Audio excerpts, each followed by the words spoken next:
Hello and good morning to everyone. This webinar is conducted in collaboration with IQAC of Scottish Church College. I, Arun Kumar Chakrabarti, on behalf of Computer Science Department, welcome all of you for the one-day webinar on neural networks and a brief insight into deep learning. Before we proceed, I would request all the viewers to please mute their microphones and turn off your cameras. If you have any question, please do not ask in the middle of the session, as we will have the questionnaire session after the talk of our speaker. But you can type your question in the chat box without forgetting to mention your name as well as your institution's name.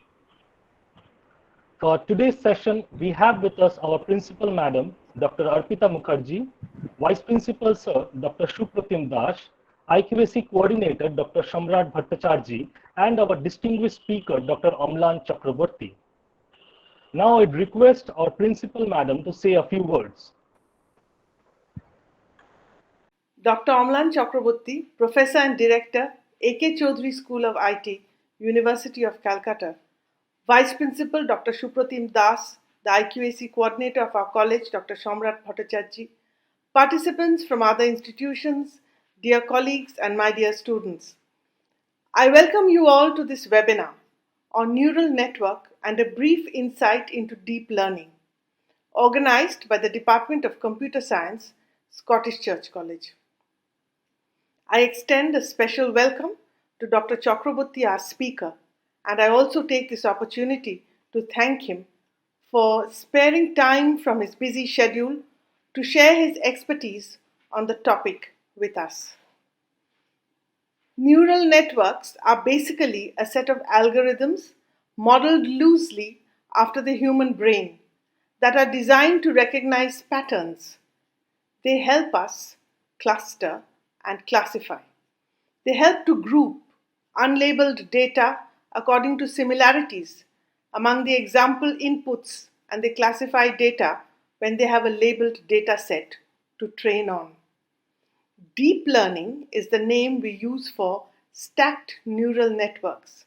That is, networks composed of several layers, just as the human brain processes and assesses all the information gathered from multiple sources of sensory information, visual, tactile, auditory, etc.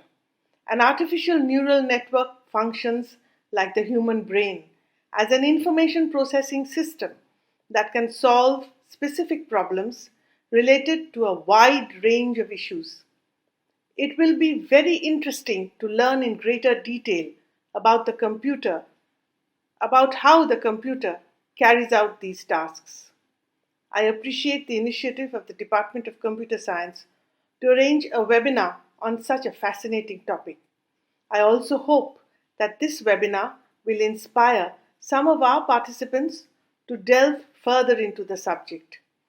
We are all eagerly looking forward to a very inspiring and informative session. So without further ado, I shall pass on the screen to our Vice Principal, Dr. Supratim Das. Thank you. Good morning, viewers. And this webinar's esteemed speaker, Dr. Amlan Kumar Chakrabarti, who I believe is a well-wisher of Scottish Church College and definitely a fine scholar. I must say, the very theme of this webinar, deep neural networks and an insight into deep learning, as a theme, this is highly intriguing. I am, of course, a layman, so it is better not to say too many words. But as far as I know, for the last 50 years, computer scientists and researchers have been trying to devise a system which will have human perceptual skills. So that will be not just machine learning, but that will be just like human brain. Now the programs are known as neural networks because they actually are related to sets of processing elements that are actually analogous to the neurons of the nervous system. Now, definitely they have worked miracle, but the issue is that the cardinal feature of this programming is that the programmer or the researcher actually lets the system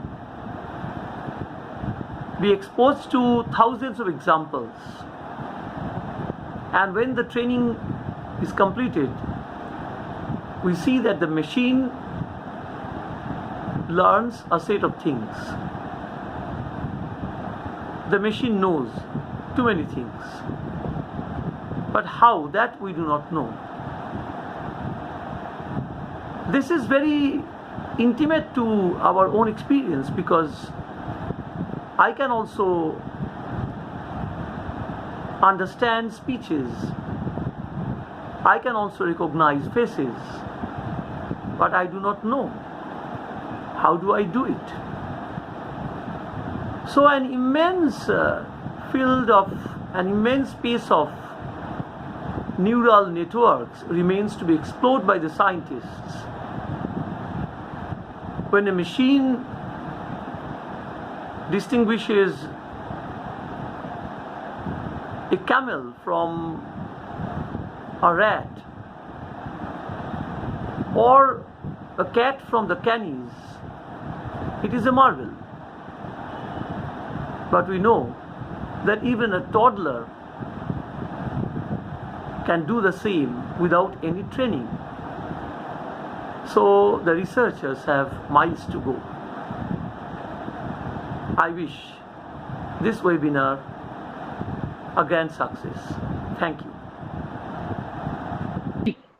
Every age has its scientific discoveries and invention, but today's scientific advancement can impact globally in a very short time.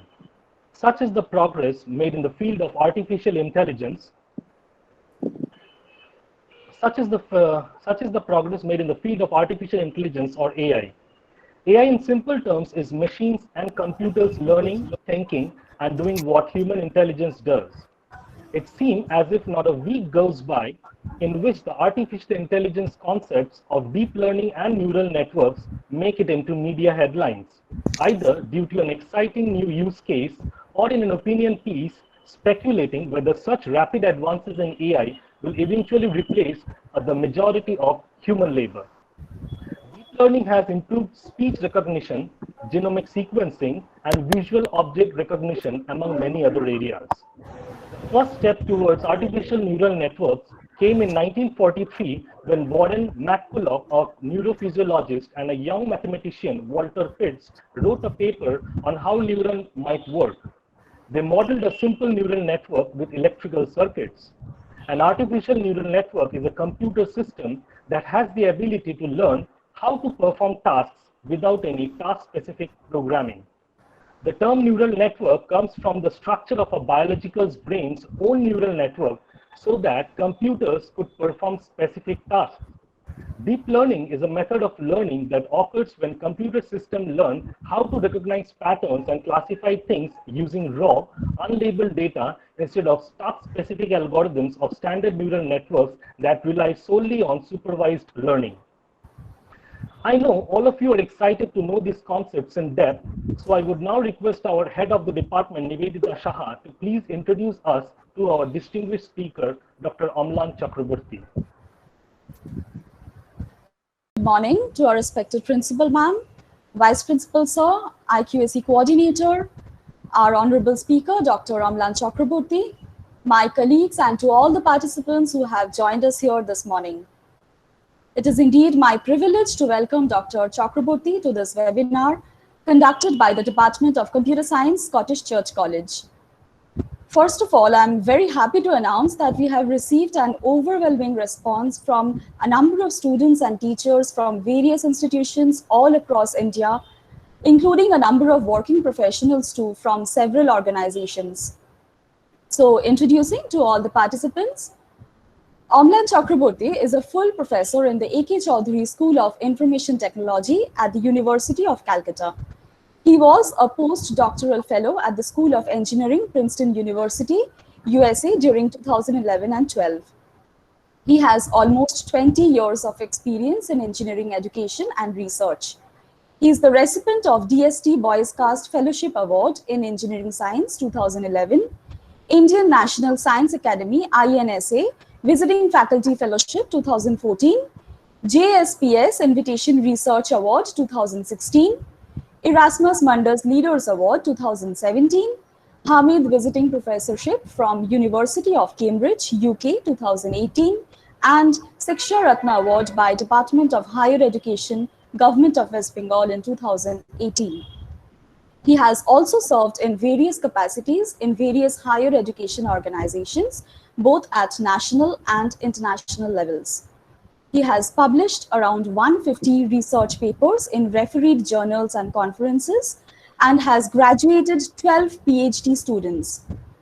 He is an associate editor of the Elsevier Journal of Computers and Electrical Engineering and guest editor of the Springer Journal of Applied Sciences. He's a senior member of IEEE and ACM, IEEE Computer Society, distinguished visitor, distinguished speaker of ACM, secretary of IEEE CEDA India chapter, member of International Water Association, vice president of Data Science Society, and life member of CSI India. His areas of research are machine learning, computer vision, reconfigurable computing, cyber physical systems, VLSI CAD, and quantum computing. So with these words of introduction, I would request Dr. Chakrabarti to kindly deliver his lecture. Thank you. Yeah, thanks Nivedita for this brief introduction, and I hope that I am audible to all of you. Yes, sir. Yes, sir. So yeah, Yes, sir. so thanks to the Honorable Principal of the college and the Vice Principal of the college, and to the Department of Computer Science of Scottish Church College and the IQAC cell of this college. And it's my privilege to present my lecture to the large gathering which I am seeing in this platform, and as rightly pointed out by the faculty member of Scottish Church College, that the AI and deep learning is now something which is going in a predominant phase in the research, academia, and industry. And I thank Scottish Church once again to host this webinar on this particular context, which is very apt in the present scenario, both in terms of research industry as well as in the pandemic situation where we are going, because a lot of activities, a lot of analysis in this pandemic scenarios are going through the processes of ML and DL. So without wasting much time, I will just start my presentation, and just bear a couple of seconds for that.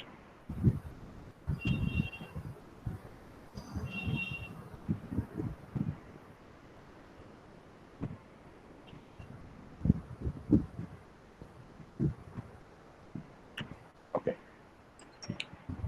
So I hope my screen is visible, right? Yes, sir. Okay, great. So the topic the topic of today's lecture is neural network and a brief insight into deep learning. So obviously you cannot discuss on deep learning without going into the introductory concepts of neural network. But I will try to make this very brief. And what I will try to do, I will try to proceed in a way such that the concepts of neural network, so how they get inside this deep learning networks, are very clearly visible, and that's the way I will try to deliver my talk. And secondly, what I will do, I will give you some examples, very simple examples by which you can understand these deep networks, especially the convolution neural networks, and then I will try to show you that what are the ways we can analyze the various parameters of these networks, right? And at the last, I will give you some example, some concepts or some examples about some of the networks which are very popular. So let's start. So we know that machine learning is now in every sphere of our application, be it very smart games or recommendation systems like Netflix, be it analysis, complex analysis of protein chains or maybe the disease type, which are drug discovery, pattern recognition, character recognition, text to speech or text to or handwriting to text. These are very phenomenal applications from where the concept of machine learning actually started, pattern recognition. So it is still there, it's still existing. A lot of activity, a lot of applications are there. The financial predictions, these are also very phenomenal. A lot of companies are only engaging their resources to predict the financial flow in the market, and that's where ML and DL or the total gamut of ML is very well exploited. Your chatbots, which are now very smart, and they're becoming very smart day by day, and due to more assistance in the domain of virtual domain, we are now believing more in the virtual domain or working more in the virtual domain. So there is a steady progress of the virtual assistants, of the chatbots, or the voice assistants in this particular platform. A lot of things are coming up very newly to assist our societal activities, like assisted driving, which has a large number of sensors which works, and these sensor data are being exploited by various machine learning processes to know about the environment, to detect the different scenarios on road. And so that's why the fascinating world of machine learning is getting exploited. And obviously in the domain of biometrics, in the domain of signatures, in the domain of different types of images as signatures, be it a face signature, be it a fingerprint signature, be it recognition or detection problem, it's where the machine learning plays a phenomenal role. And last but not the least, obviously in automated diagnosis, where my group in University of Calcutta also works. That is also a very good domain where we apply machine learning techniques in a very great way. So when we look into the machine learning approach, why it is so different, or why we have to know it in a bit different way compared to the traditional algorithm development in computation processes. So what happens in the traditional computation processes is something that we try to have some sort of concept which develops from the domain, and we try to fit an algorithm for the particular problem. We never look into the data before developing the algorithm. We just try to understand the use cases or the problem we want to solve, right? And that's the way we take different types of algorithms, like graph, like tree, or maybe some search algorithms to develop, and we try to code our computational process. So the fundamental thing is that we don't look into the data while we're developing the algorithm. But what happens in reality is that the data has a bigger information, or if we look into the data, we can find out some subtle information or some subtle issues which can make our program more better, and in other way that can also make the data, that will also make our program very adaptive, because data can change, right? Data can change when I apply analysis in the state of West Bengal to a state of Rajasthan, right? So the analysis will change because the data gets changed. The data, the population data, the demographic data, the weather data, the agricultural data will change when I go from one region of a country to other region of a country. So which means that there is an adaptive approach which we can acquire or which we can develop when we develop our program, which are inherently based on the patterns which are extracted from the data, right? And that is what a machine learning approach is. So which makes it very different from the traditional programming approach, where we don't look into the data. We actually look into the problem and try to find a solution of the problem. So obviously, when we look into the patterns into the data, the patterns can help us to predict something. Suppose the patterns of rainfall for the last 10 years. Okay, what are the rainfall in the different months in a particular region of a country for the last 10 months? For the last 10 years, that can help us to build a model which will predict the rainfall maybe for the next 2 or 3 or 4 years, right? And that is a prediction model, and that prediction model can be simply called as a regression model. There are a lot of prediction models there, but let us try to say one of the very baseline prediction models are regression models. The regression models are well used. And similarly, there is another which I call classification, where instead of predicting the values, so predicting values means we are trying to generate the outcome, which may be a continuous range of values, right? Instead of continuous range of values, we can just have an outcome which are just discrete levels, right? And these discrete levels are actually called classes, right? And that is also another aspect of machine learning in a very gross way, that we can also build up very good classification algorithms or classification approaches. Suppose we give an image to my machine learning model, and the model will tell that whether the image is of a house or it is of an animal, right? So this is a classification problem. So fundamentally, machine learning actually has a very big sphere. It's a very big domain, right? And classifications and predictions are virtually the two most common approaches. Though there are a lot of other approaches, this can be classified as supervised learning, both prediction and classification in one sense. But there are other approaches like clustering, when we tell non-supervised learning, or unsupervised learning, or when we go for reinforcement or semi-supervised learning. But I will not discuss on details on this particular lecture, because this is more focused onto the deep networks and how we conceptualize deep networks to neural networks. So I will move a bit fast towards the deep network now. So now let us look into the traditional ML also. So when we think about traditional ML, there is one phase of traditional ML which is called representation of your data in terms of the feature space. So for that, we require a domain expert, or we need to sit with the data and need to find some policy by which we can extract the features out of your data. Once we extract the features out of your data, then I can build my model based on that particular feature set. Either it's a prediction model or it's a classification model.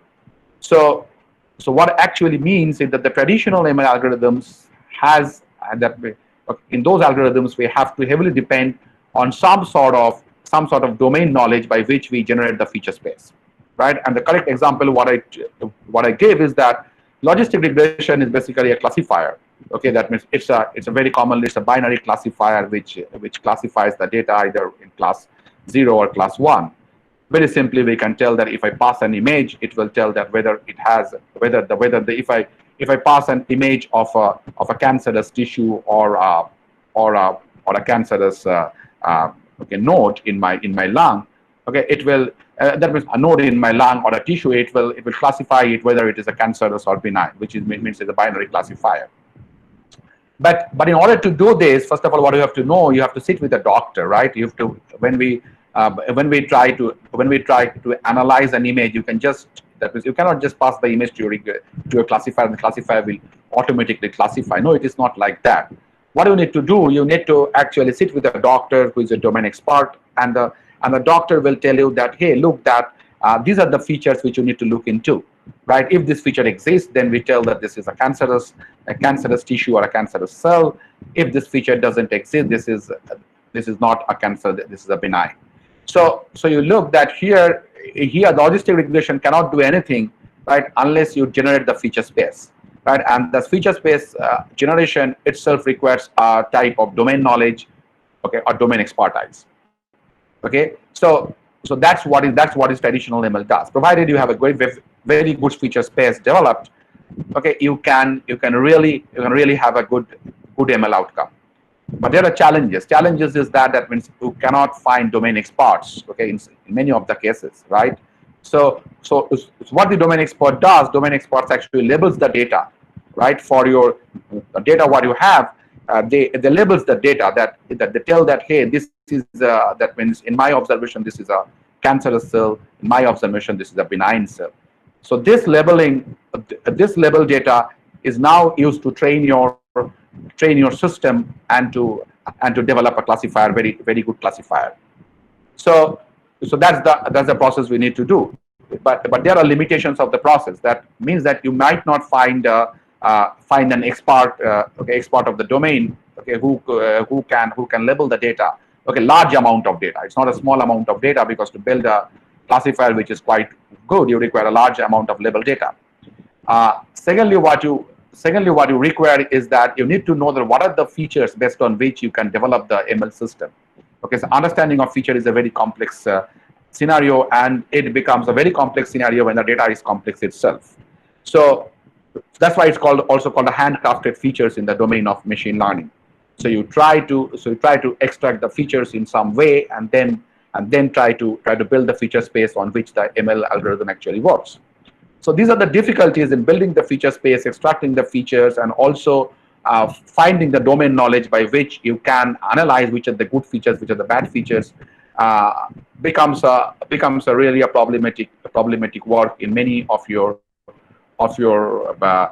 real-time processes, okay, real-time problem domain.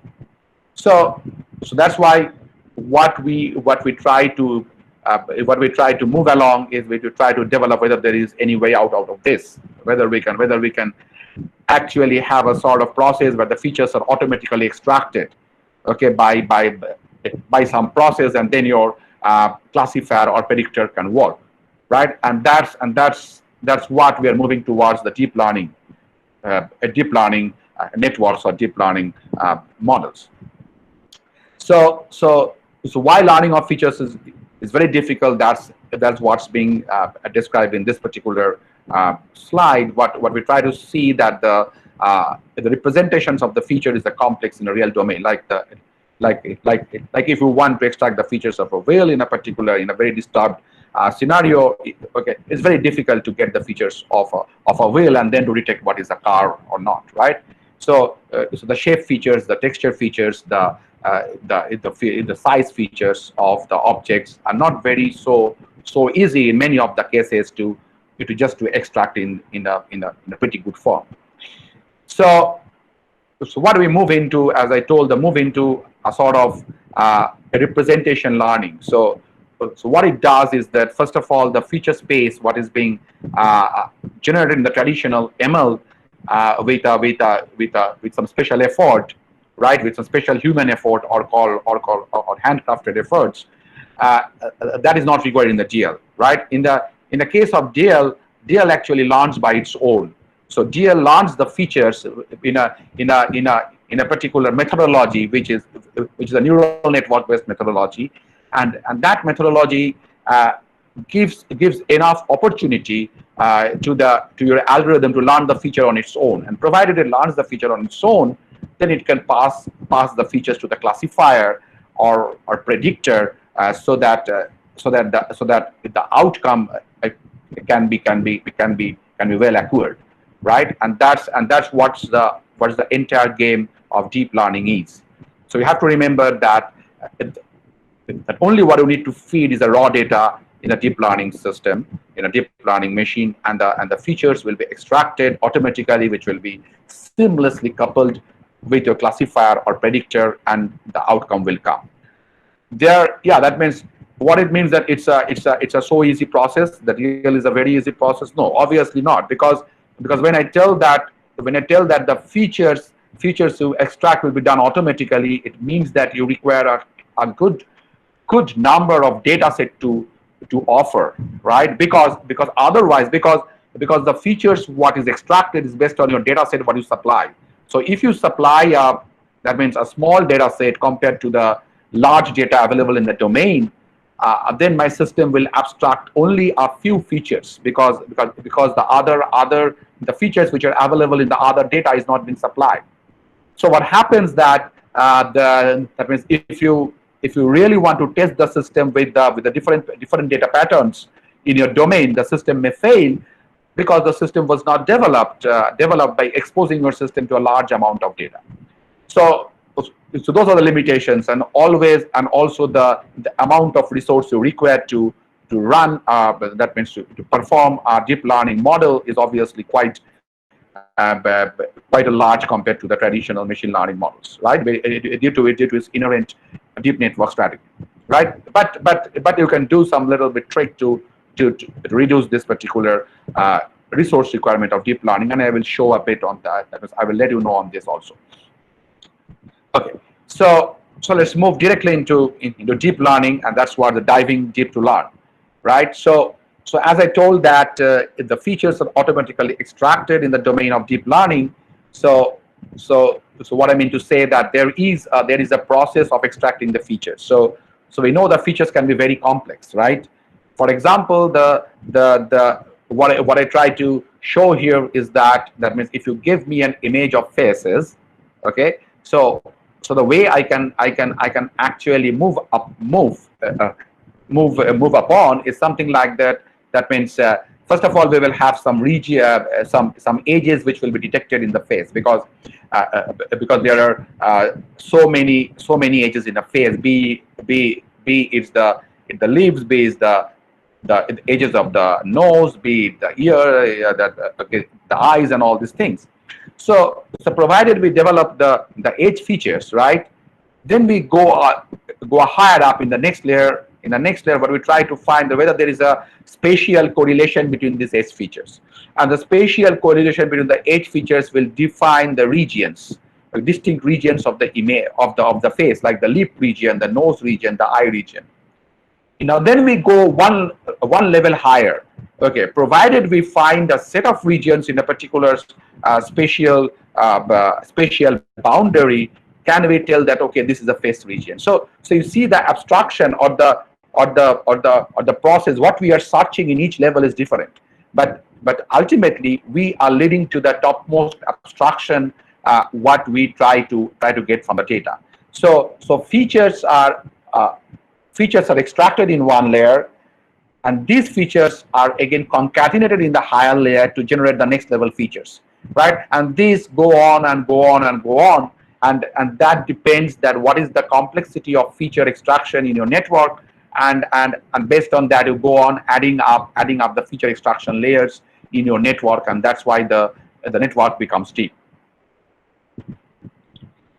So what's the advantage of multiple levels? The advantage of multiple levels is that means obviously you can tell that, hey, why I can't actually extract all the features in one level, right? What happens is that it doesn't gives you any advantage, and we will show that the advantage in multiple level feature is better because what you can do, you can actually, that means in each layer you can find out that what are the feature contributing sources, what are the feature contributing neurons you have, right? So the neurons which contributes the lower level features better can be considered so that we can for the next level of feature abstraction or the next higher level feature abstractions.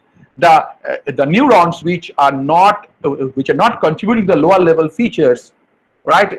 There is no point of taking those neurons again, pull those neurons again to generate some high level features.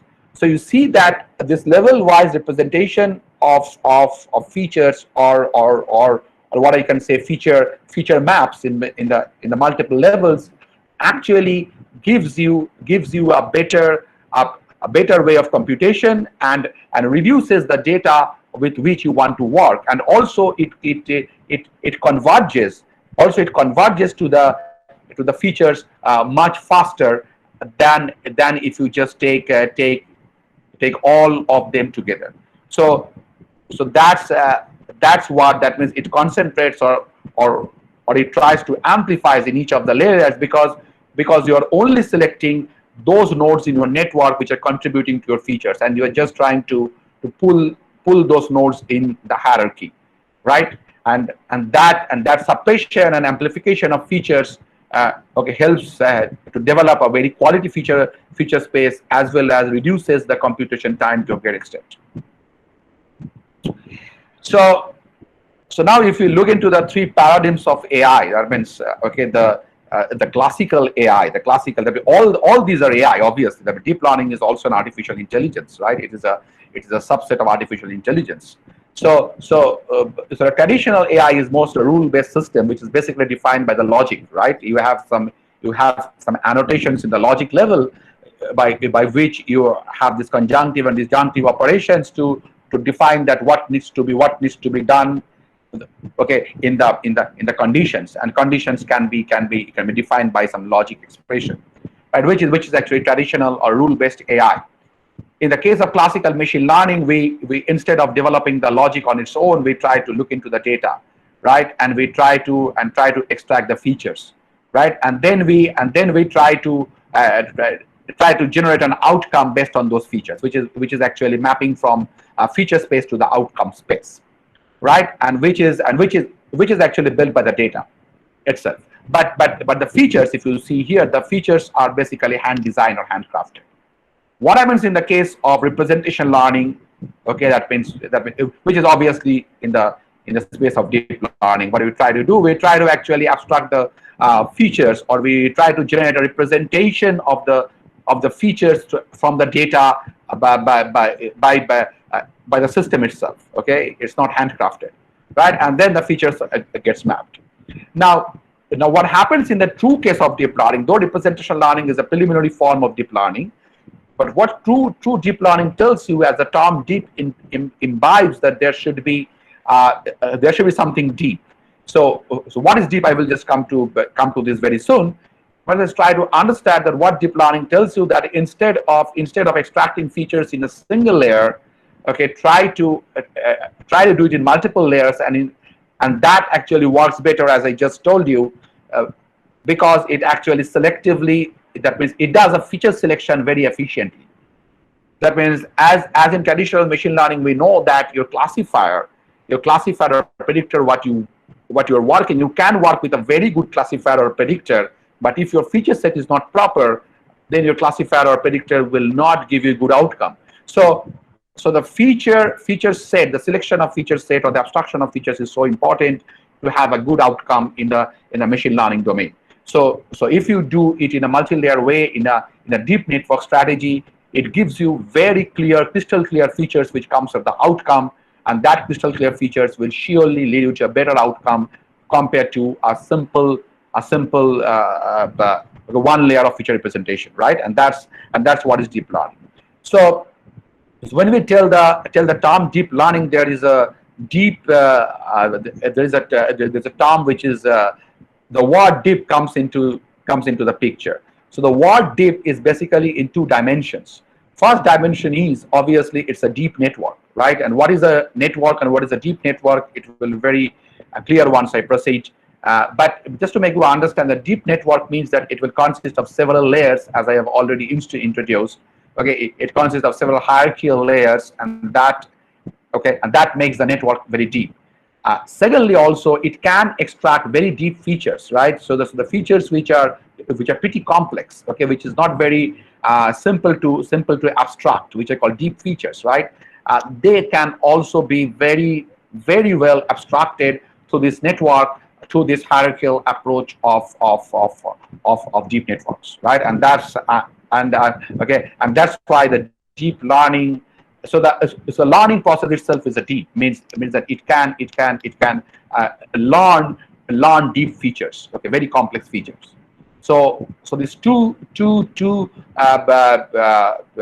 what I can say, these two merits of deep learning aptly tells that it is the deep word can be very well added with this particular domain of learning. So So now that means just to tell you that obviously neural networks started in around late 1950s, perceptron networks, right? So obviously neural network is nothing but the baseline of deep network. Though it started so early, maybe okay, maybe 70 years ago or 75 years ago, but still the deep learning, the term deep networks or deep learning only started from mid 2005 or 2006, something like that. That means it emerged in a great way, and now for the last 5-6 years, actually, it is now surpassing the domain of machine learning too. So why this a total flurry of deep learning activities?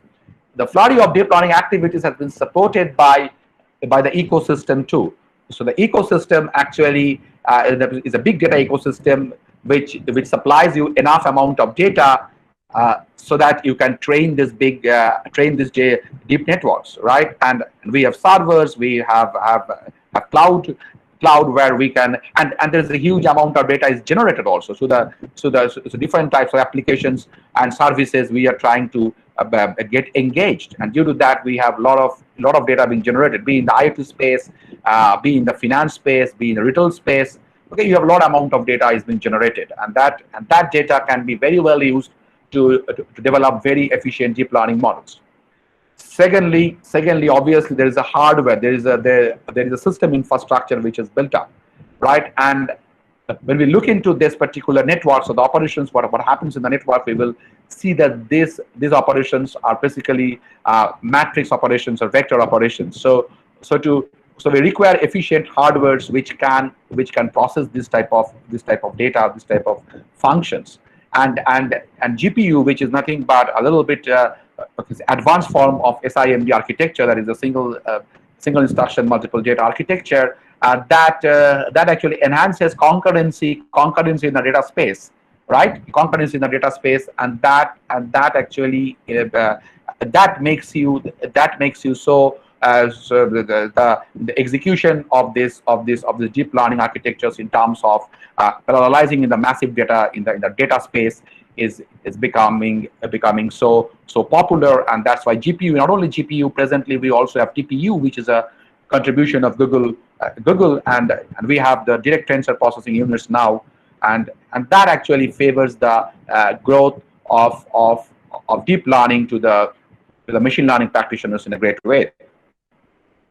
Last but not the least, there are very easy to go libraries, easy to go platforms like TensorFlow, Keras, which has been developed in Python platform, and there are other platforms also which has enabled the developers or the practitioners to just actually make this coding look so simple, right? And this actually has brought a tremendous push to the entire ecosystem of deep learning. And so when we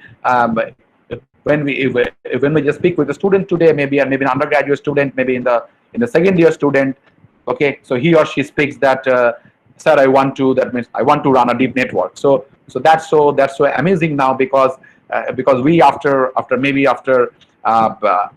15 years of our academic and research, we have been exposed to deep learning, and now a student only in the second year of his or her study, they are now pushing into deep learning, and that's what the ecosystem has offered, okay, to all of us. So now we will go into a little bit technical stuff and try to understand what is a fundamental perceptron network, and then we will just move very, very fast to the deep networks. Okay.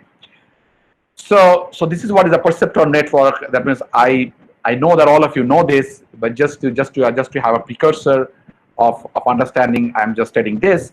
So perceptron network is a feed-forward network, and what it looks like a sort of network which has a set of inputs. The inputs here are labeled as x1 to xm, right? And these are the inputs. And I have also deliberately placed the input which is 1, and I will let you know why I have put this value 1. And also you look into these W's. These W's are nothing but the weights. So what I get is that to to each input, I have associated weights. So if I have inputs like x1, x2 to xm, I will have associated weights like w1 to w2 to wm, right? And what happens next? Next, what happens? These weights are multiplied with the inputs, right? And we do a cumulative sum of that. That is also represented by this operation here. So we do a cumulative sum of here. Now I will explain what is this input 1 means. This input 1 I have just made to make it generalized, look at a generalized input, right? So what this input 1 means is actually a static input, right? It is not a data input. Data inputs are x1 to xm. So this static input is actually called a bias, okay? And this also has a weight. So actually the bias is w0, right? And as I have shown it as an input 1, so always it will just add w0 to this cumulative sum, right? And so the way I look into the expression, what happens here is something like an addition of xi into wi. So the inputs with respective weights and summed over all the inputs, which is expressed by this particular sum. Okay, and then I add a w0 here, which is a weight, right? And this actually goes here. Okay, this is a function which now activates on this entire input which has been generated by this particular previous input nodes, right? Because the contribution here is just generated by the input nodes, right? And this is a single layer, right? This is a single layer. So there's an input layer, and this all generates to an outcome. So we don't have okay. So I will show what is the multi-layer means, but this is a single layer, and this actually all these inputs combined added with the bias, and it goes to a function. This function is essentially a non-linear, though this part is pretty linear.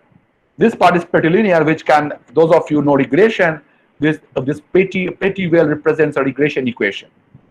But the non-linearity starts in this particular part where we actually use a non-linear activation function, right? And why it is used, I will just discuss it within a few slides. So this non-linear function actually generates an outcome, right? And this outcome is our output, which is y. So this is pretty simple. So you get the inputs, you combine the inputs with the weights, you added a bias. I will just let you know what the significance of the bias, and this whole input gets into an activation function, and the activation function generates a result, right? So the activation function is non-linear, right? So this is the structure of a simple perceptron, which is a feed-forward perceptron, okay? And this can be pretty well expressed in a computation form where I can tell that x is a vector, w is a vector, x is a vector of inputs, and w is a vector of the weights. And what I do a x transpose dot w, and that generates the same expression, which is the cumulative input of xi and wi, and then I add a w0 to that, and then I pass it into the nonlinear function g. Now, when I look into the functions, what I have here is something like that. Okay, so the nonlinear function. So why these functions are nonlinear, right? These functions are nonlinear because you see there is a change in the slope. So this is a function which is called a sigmoid, which is represented by this, which is a 1 by 1 plus 1 by 1 plus exponential z, and z is your actually input. So the z in each of the cases will be this input, right? So this cumulative of your input multiplied by weights added with bias is your z in each of the cases. And these functions are also called squashing functions. Why squashing functions? Because it either pushes the value to the 1, okay, or it pushes the value to 0. So it just actually squashes the input. It actually either stretches it towards 1, or it pulls down to 0. And this is the nature of the function, which is a sigmoid function. So in the case of sigmoid function, the outcome will be between 0 and 1, but this is a simple type of classifier which tells that if your value is within this range, it will all push to 1, and if your value is just within this range, it will be just below 0, it will just push to all to 0. So it's actually between minus 0.5 to plus 0.5. So whatever below minus 0.5, it will lead to 0, and whatever above plus 0.5, it will lead to 1, and between minus 0.5 and plus 0.5, it's a little bit, that means the function is not so sensitive, right? Similarly, in the case of there's also another very commonly used activation function, which is called hyperbolic tangent, which instead of pushing the outcome to 0 and 1, it pushes the outcome from -1 to +1. But it also is a squashing function. It either pushes everything to -1 or pushes everything to +1. It is sometimes it is better, because if you have plus and -1, you can actually balance the data well. And so in some of the cases, hyperbolic tangent is also used as an activation function, because it cancels out in that way. The negative sign helps you to cancel out some of the data, okay, or to generate the cumulative distribution of the data in a better way, which is a zero mean compared to the sigmoid function. Okay, yeah, but both of these two functions are nonlinear, because these curves are the gradient curves of this function. So you see that the gradient changes. So if a function whose gradient changes, it means it's a nonlinear function, and that's why it's nonlinear, right? And the last but not the least, in terms of deep network, the most commonly used, or rather the default function, is called the ReLU, okay, rectified linear unit. The ReLU function, what it does, it actually generates a max between 0 and z. So again, remember, z is your input. So what happens if your input is below than 0, the function will generate 0. If your function is above 0, the function will just generate the value what you have. So this is the typical form of ReLU. And still ReLU is a nonlinear function. There are some questions which come that why ReLU is a nonlinear function, because ReLU is still a nonlinear function because it also has a changing slope. It has one slope, though it is a linear function in the different zones, but still it's nonlinear because if you see the function as a whole, the function has different slopes that means in this region, and a different slope in this region, and that's the way the slope varies. So it has a constant slope in this region, it has a constant slope in this region, but the two slopes are different, right? And that's why it's not a linear function. A linear function means it will always have a constant slope. Secondly, why ReLU is different from that of this sigmoid and hyperbolic tangent. I will not tell it the other way, that why ReLU is better, because I will not push you to that understanding why ReLU is better, because it depends on the way you try to visualize your outcome. But what I will try to tell you is that what is the difference, that means why ReLU is different. So if you look into this function, the sigmoid and the hyperbolic tangent, what you look here is that means this is a sort of this function actually pushes everything to 1, or it has a saturation. Okay, this function has a saturation both in the zone when it pushes to 1, and both in the zone which pushes to 0. So it means that if you give an input in this range, right, you will not get a difference in the outcome, right? And that will give a predominant effect in a concept called vanishing gradient. So the vanishing gradient, what happens is that the gradient is very, very useful to analyze what is happening in your network. So if your function saturates, the gradient becomes 0 because there is no change in value. Okay, you are changing the input, but your outcome is not getting changed, right? And that gives you a tremendous problem. Okay, that means in adjusting your network.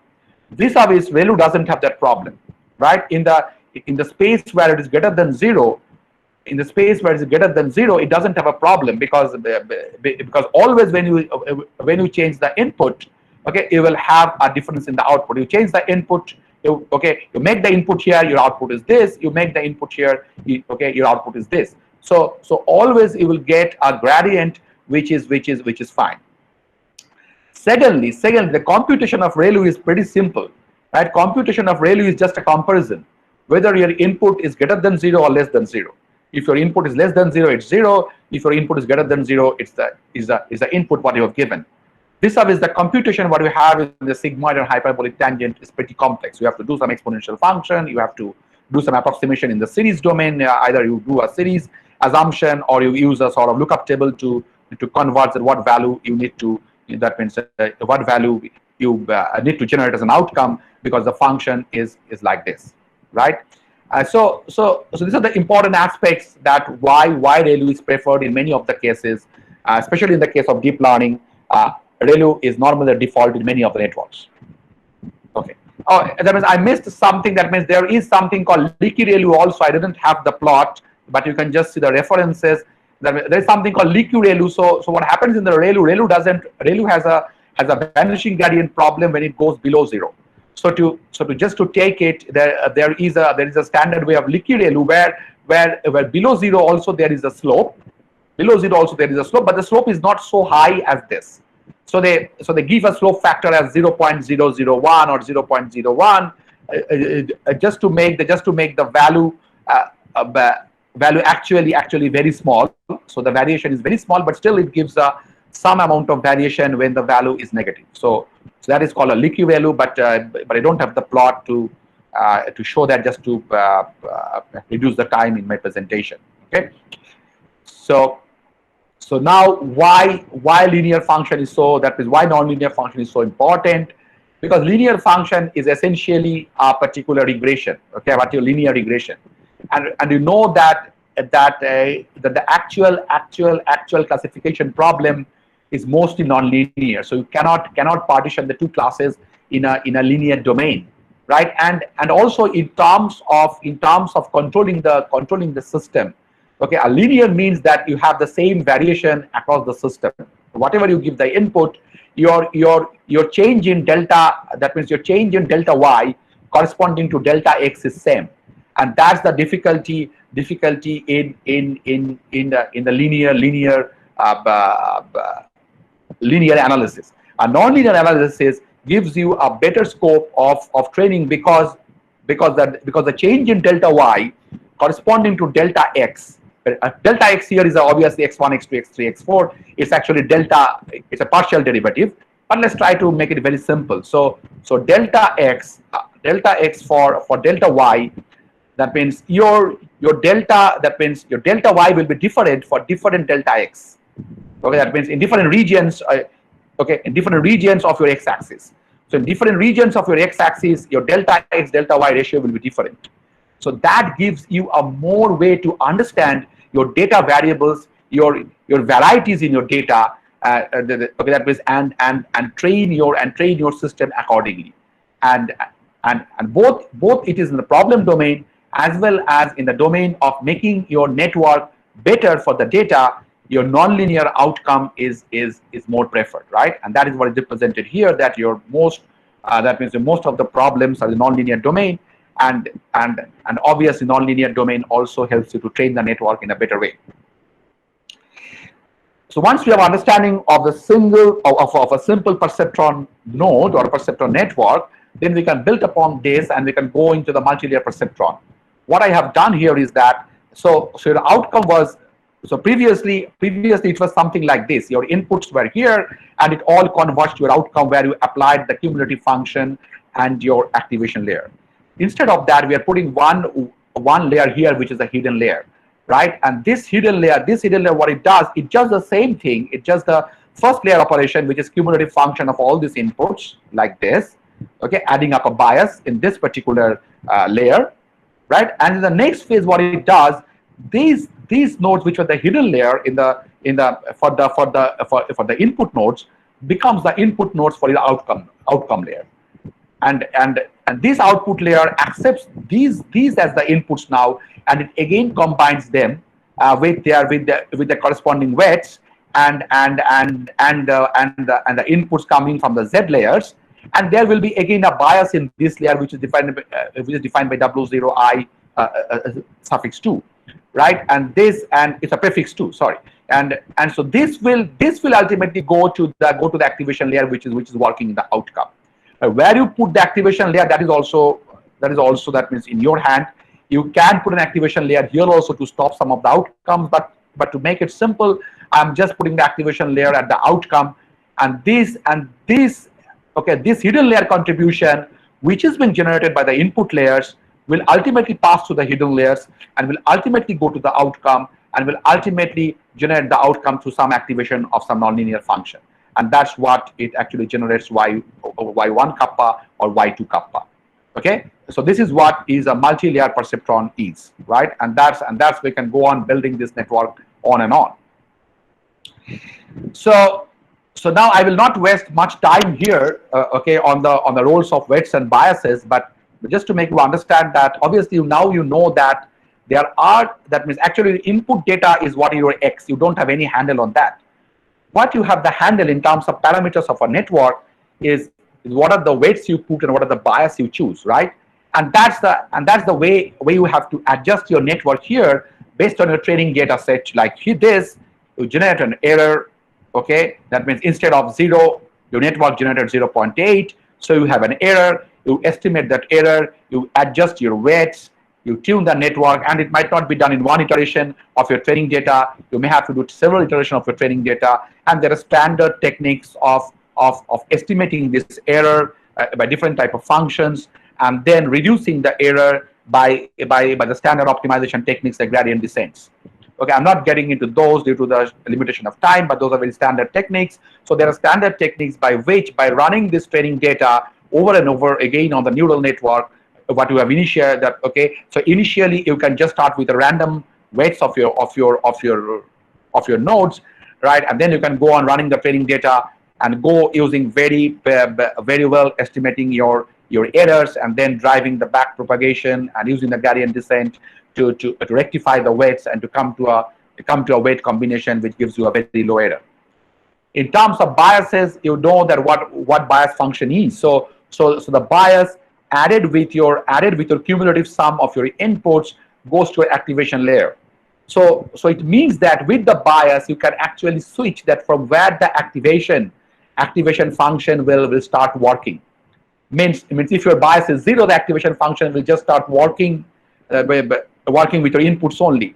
If your bias is plus or minus, it will just reduce the component of your input, or will add the component of your input to work with the activation function. Right? In another way, we can tell that if you make the input 0, your activation function is only your bias. Okay, activation function works only your bias. So it also actually works in a way of shifting the switching point of your activation function. So what is being shown in the plot is that by changing the bias, you can shift the switching point. So if I take the switching point of this particular sigmoid function, okay, sorry, this is not this seems to be a sigmoid function, right? So the sigmoid function, the switching point may be here because from here it goes to 1, or below it goes to 0, or it switches to here, or it switches to here. So by changing the bias of your network, you can actually control the switching interval of your activation function, right? And that's what is the contribution of the bias to your neural network. Okay. So I am done with my initial discussion on neural networks. So if anyone has any question, I can just take a couple of questions. If not, I will go to the next discussion.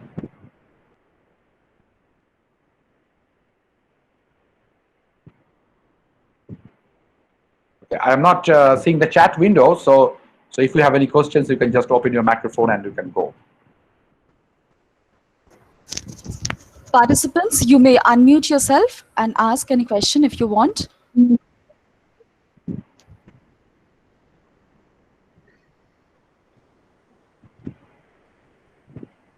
Okay. Yeah. So I think there are no questions, I think, right? Sir? Okay, yeah. Sir, we have got one question from Rig Datta. Okay. He is from Ramakrishna Mission Residential College, Narendrapur. Okay. And his question is, how to get dimensions of the weight matrix in DL? Yeah, I will come to that. Because I didn't start at DL now. That once I go through that part, I think it will be pretty clear. Okay. Thank you, sir. A good question. Yeah. Okay. So let's now, without wasting much time, I'm just going into the most commonly used network in the DL. deep network, which is the convolution neural network, right? And convolution neural network actually that means it was initially proposed to work with the data which are distributed over the grid. The grid can be 1D grid, which can be your signals coming from a sensor or the audio signals. A grid can be 2-dimensional, which is nothing but image information, right? And we will actually try out this with the image information, because it gives you the full view of a convolution network. Okay, so now your question will be, that is the participant who asked the question from Narendrapur mission. I think the answer will be pretty clear. So what we are trying to do, this is an example of 1D convolution. 1D convolution means it is only taking the data from nodes which are 1D, which are coming as a 1-dimensional input, right? So what this diagram tells you, let us try to understand the diagram, because if you understand this diagram, then your entire convolution will look so simple to you. So what is here? So these are your input nodes of your neurons, or you can tell your neurons in any layer, right? It can be your input layer, it can be neurons in any layer, right? And what it does, it is actually combined with some weights, right? W0 and W1, right? And these weights are being, that means there is an activation function which works here, right? And then generates the Y0 outcome. So this is what is a simple way of looking into how the weights are being done. So now these weights, what I and the weights have a certain bit of pattern. You see, the weights are something like, I've chosen a very that means just to give that it's W0 W1 W0 W1, something like that. So the weights are a bit of repetitive weights, right? So what I do here is that, and it works, and the same weights actually works over a large number of nodes. So these weights can be represented in the outcome by this type of representations. Okay, minus b is just a bias. Okay, it can be plus b minus b, whatever way you try to put it. And when you try to do it, you can actually expand this over a large number of nodes, right? If you try to make it very generic, so your nodes will be x0, x1, x2, something like that, and you have y0, y01, so y01, y02, y0. So these are nothing but your outcome, which are y0. Okay, so you can have a very generic type of way of defining this, and this y1 outcome can be generalized expression, which is nothing but your w10 multiplied with your x0, w11 x1, something like that. So the entire w can be now represented as a matrix. Okay, instead of weight as a vector, okay, your w0 w1 can be represented as a matrix. So what happens is that your matrix operates with your inputs, which are also represented as a matrix, and the two matrix actually works in a convolution process and generates the outcomes, which are also a matrix. Okay, so that is what is the picture of this. So if you represent this in this form, you can just try to evaluate it in the matrix form, right? So what it means that a particular that means a particular weight operation which is not performed on a particular data represented by 0, and the weight operation which are operated on a particular node. So this is a particular. So this depends on your dimension. Okay, this depends on the dimension of number of nodes in the network you have, right? And this dimension is dependent on number of outcomes you have in the network, right? So make it very clear. So this dimension of the matrix depends on number of nodes you have, right? And this dimension depends on the number of outcomes you have. So now the entire model of your neural network can be now converted as a weight matrix, and we will see that these weight matrices are nothing but your convolution operators, which actually works on your data, which may be 1D, which may be 2D, right? And that essentially generates the same. That means the philosophy of neural network, which was there, how the neurons are connected with the input weights, are very well transformed in the deep learning. How your weight matrices, which are nothing but a convolution matrix, convolution kernels, actually operates on your data.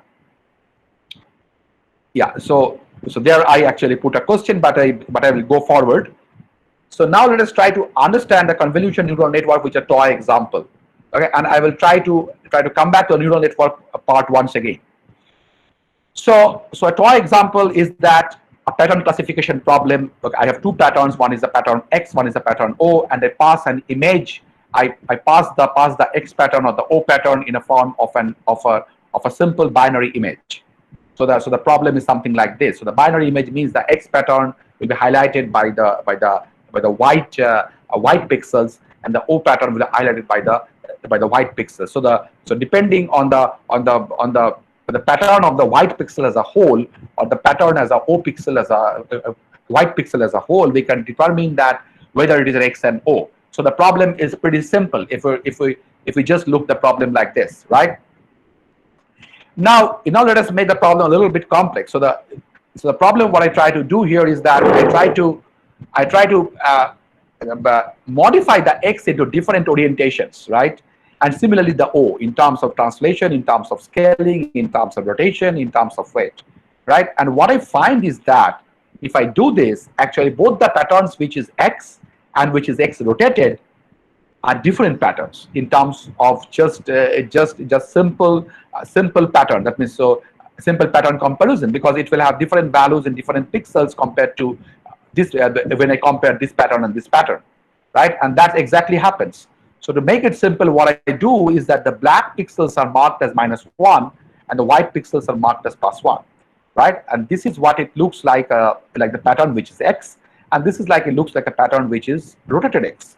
And these two patterns are different in a simple pattern recognition algorithm, which just goes that which are the pixels are white and which of the pixels are black, right? If we just go with this type of pattern matching algorithm, we will see that these two X are different because they will have more dissimilarities in the red pixels compared to their similarities, right? And that makes the problem of pattern recognition difficult. That though the two patterns are same to our eyes, and they are really, but with a naive computational logic or a computational algorithm or pattern recognition algorithm, it just fails. So what we need to understand, we need to understand some patterns or some sub patterns or some deep patterns within this, so that we can actually tell that no, these and these are the two same patterns. So a simplistic algorithm, a simple pattern matching algorithm will tell that these two patterns are different, right? And how we can tell that these two patterns are same is something like this analysis. So if we look into these two patterns very carefully, we will find that there are sub patterns in these patterns, like a sub pattern like this, sub pattern like this, or sub pattern like this. And when we do a comparison between the sub patterns, really these patterns are actually converging. So the patterns have lot of similarity, and then we can conclude that hey, these two patterns are same. So what we found out from here is that instead of taking the pattern as a whole, if we can divide the pattern into some sub patterns and try to abstract the sub patterns in some way, and try to use that information, then that will be better for classification or recognition of that particular image or the particular information. Now only the difference is that the patterns here are not same, right? Because this pattern tells that the diagonal, it's a normal diagonal at 2, 1, two white pixels. Here it tells that the diagonal, the four corners are 1 and the center is 1, and this tells that the opposite diagonal are white. So it means that means the patterns we have to find out, but the patterns what we have to find out are not the same patterns. So what we need to do, we need to find out different types of pattern extractors, and these pattern extractors are either a convolution kernels or your weight vectors, okay, or something like that, right? So whatever you consider this, that means you are trying to maximize a feature space, and that is developing a feature space. And to do that, you are using different type of kernels because you are trying to populate the feature space with different features. So this kernel will extract the features which are 1 or which are white pixels in the diagonal. This will extract the features where the white pixels are in the corners and center, and this will extract the features where the white pixels are in the opposite diagonal. So now if we go on and go on, so what will happen is that this will slide over this particular image, and that's what is a convolution, right? And this will slide over the image, right? Okay, fine. And each of this kernel will have a slide over the image, and it will try to record that what are the convolution outcomes of this kernel with this particular image and this particular patch of the image. This particular patch of the image. So when we tell that the convolution is going on, the convolution is not going on the entire image set. The convolution will go on according to the dimension of the convolution kernel. It will work on that patch size of your image, which means that if you have a 3x3 kernel, it will work on an image patch of 3x3, and this will go on and go on like this, okay? And this will also work similarly, and this kernel will also work similarly. So now if we look into a particular filtering operation by one kernel, okay, if you look into that, right, so what will happen? So let's try to evaluate that, okay? What happens if one particular kernel now works on a particular image patch? So the mathematics is pretty simple. What happens is that means each of the elements of the kernel gets multiplied with each of the elements of your image, right? Each of the elements of your image, and what you do, you try to find a, so you can assume that this is your W, this is your weight W, and this is your image value. So what you do, you actually doing W0, W multiplied by your input. So this is your input value. This is your input value coming from the image patch. So you're multiplying the weight multiplied by input. So it's similar to what you do in your neural network. So it is just a neural network, just the same neural network, but you have to just have a different type of approach to analyze this network. So what is done is that this weight multiplied by the input generates a value, and this goes on for the entire kernel. Now what we do a little bit operation, which is nothing, which is just the sum, and we'll take a cumulative sum and an average of that. Okay, so what I do here is that I do the cumulative sum. So I do the cumulative sum of all 1, which is 9, and then I take an average of that, so that is 1. So what I do, I actually generate the convolution outcome of this particular kernel over this particular patch as value 1, right? And then I go on moving. So I jumped a bit here, but it was actually moving with 1 stride you can do, moving with 2 strides you can do. So the stride means that once you cover up this patch, whether you are moving 1 position to the right or you are moving 2 positions to the right. So depending on that stride operation, you actually define what will be the way the kernel will move over the image patches. But now take an example that what happens when this kernel, that means works on this image patch. We are pretty obvious that this kernel will not maximize the effect because this pattern and this pattern is not exactly same. So it will have a little bit reduced value compared to the value what it has gone, where it just perfectly fall on this particular pattern. So you see that if you do that, you will find that the value what the kernel generates here is 0.55, not exactly 1. So which means that the feature which the kernel expects is not available in this region of the image. So this way you see that we can easily find out, we can easily come up with a strategy, okay, which actually maximizes the kernel outcome, okay, which maximizes the kernel outcome in some regions, and which minimizes or which doesn't maximizes the kernel outcome in some regions, which clearly tells that whether the particular feature which is filtered out by the kernel is present in the particular spatial location of the image. And how you represent the spatial information, that depends how you move over the kernel, whether its stride length is 1 or stride length is 2 or something more. So once I understand this, I can now find out that the evaluation of this kernel over the entire image by falling over a patch and then completing that part and then moving over to the next step in the stride, right? And if you look into this outcome, okay, you can easily find that this particular outcome is a 7x7 matrix, whereas your image was 9x9 matrix. So the simple mathematics which defines that what will be the outcome is something like this. So if your image matrix is 9x9, which means that I will take 9 I as 9, and your filter matrix is 3 cross 3. I will take F is 3, and I will have, so it's 9 minus 3, it's 6. And then there is something called padding. Though I haven't used the padding here, padding is something means that you can just cover the boundary cells with 0. How it helps, I will tell you soon. So but for this case, I haven't chosen any padding layer. So your P is 0. So what it comes is that it's a 6. And then S is the stride length. So the way I moved is that I first covered this matrix, and then I just, in the next iteration, I just shifted one place and I covered this matrix, right? So my stride length was 1. So what I have is that I have 6 divided by 1, which is 6, and plus 1, which is 7. So that's the dimension of my outcome matrix, which is a 7 plus 7 matrix. If I wanted to make the matrix dimension similar to this particular image size, I could have used the padding.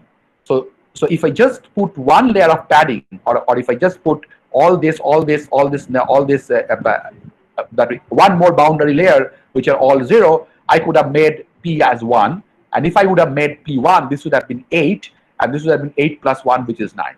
So whether you are going for padding or not, it depends on whether you are trying to minimize the dimension in your convolution, or you are trying to take the same dimension what was there in your original image, right? And then what I go forward is that as I have 3 convolution kernels, obviously in a standard network you don't have 3, you have something like 16, something like 32, something like 64, something like 128, 256.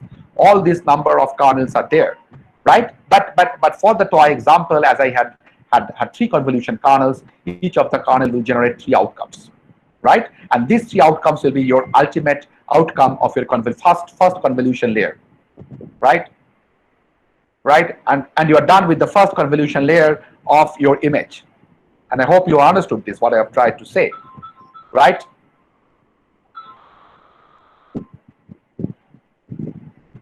Right, and once we actually do this convolution, okay, that means what I can do, I can actually do a pooling, right? A pooling is subsampling. So your convolution layer has some data like this, and then I am going to the next operation, which is the pooling layer, right? And this pooling layer, what it does, pooling layer actually works in a window. In this window, as it is a maximum pooling, it will only take the maximum value within this window. For this example, the maximum value is 1. So it will register 1. So what pooling does ideally, pooling reduces the data representation. So what I need to register in this region, I need to register in this region that, hey, the convolution outcome was pretty good in this region. So I don't require the other values of the convolution kernel. If I can just register 1, it satisfies me, and it gives me a representation that what was the convolution outcome in this region. So I collapse the data size to a much smaller size without hampering the feature space. Secondly, what pooling layer does is that suppose I had 1 here or 1 here or 1 here, still it would have been 1 here. So 1 here or 1 here or 1 here means that the image what I'm speaking is a little bit spatially translated. Okay, spatial translation has shifted this one to here, or shifted this one to here, or shifted this one to here. But still, that doesn't make any difference in my pooling outcome. So pooling outcome can actually address some sort of spatial translation. So it is invariant of very small spatial translation, and that also helps us to analyze the image very well, because many of the times in real scenarios you have some minor variations in the patterns, and those minor variations will be automatically consumed by the pooling layer data. So this is the way I do the pooling layer. I'm going a bit fast. So once we do that, so that's as there were 3 convolution kernels, I will have 3 pooling outcomes, right? And what the pooling outcome does, pooling outcome restores the feature space information, okay, and tries to reduce the data weights, data. Okay. These data are nothing but the neurons what you are passing on to the next stage. So when we tell that this is the data, these are also your input neurons for the next stage.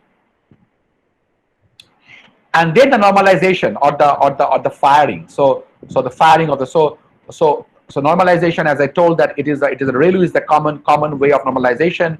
So what this ReLU does, ReLU actually makes all the negative data as 0 and retains the positive data. So if we just pass the ReLU after your convolution outcome, okay, what you have something like this. So you see that the data values which are negative are being pushed to 0, right? And that helps. So what it means that the ReLU prepares the so you had the neurons which have values this, and then you converted the neurons which are that value this. So now in the next layer, when I will again apply a convolution filter to combine the inputs, to combine the data with the weights, what I will have that these particular neurons are automatically dropped out. Okay, automatically dropped out from your network because they don't have a convolution, they don't have the contribution to the next level of features because they don't have the contribution to the previous levels of features.